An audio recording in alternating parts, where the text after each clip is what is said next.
To understand what socialism is, one must first understand what communism is. Communism is an economic system whereby the state owns the means of production. Means of production meaning capital.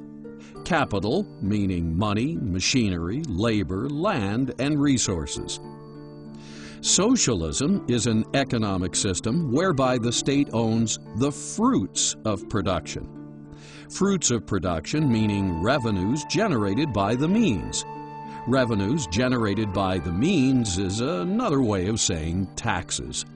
Extreme of socialism was the Soviet system, communism. So there was no pricing structure, and it's a failed system. It can't work because prices are so important. So communism owns and confiscates the means and fruits of production, whereas socialism confiscates just the fruits of production in the form of excessive taxes. Socialist states in Europe, for instance, confiscate as much as 50% of the money citizens pay for retail products and services. This is the outrageous sales tax a socialist state demands. We interfere a lot, but we allow prices to adjust in the marketplace for the most part. But when it comes to interest rates, the Federal Reserve is always deciding the central plan through the control of money and interest rates, how much money we should have in circulation, and should we shrink the money supply, expand the money supply.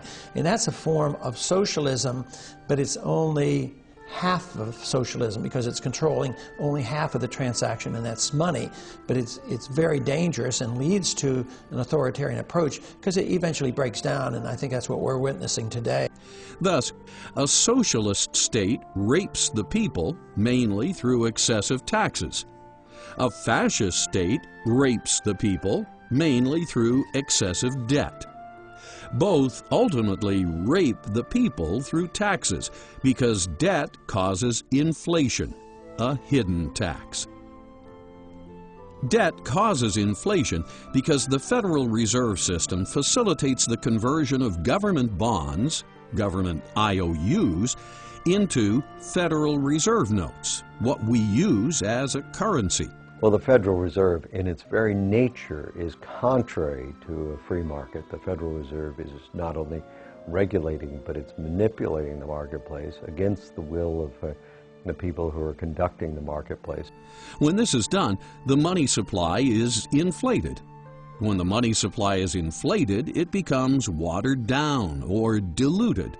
Just like stock, when a corporation authorizes and issues more stock, existing shareholders are diluted. When money is diluted, it has less purchasing power.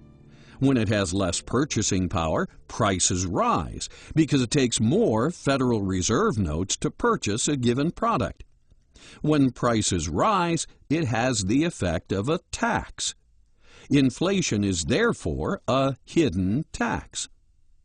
If the government can create new money that it doesn't have to tax for, and especially if it can put off the ultimate payment of this into the future through the use of long-term bonds that are the backing for the fiat currency, then we have a government that is essentially out of control to some degree.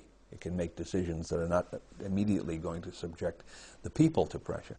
Unfortunately, the constitutional republic envisioned by the founders is being undermined by cultural Marxism and destroying the republic envisioned by the founders.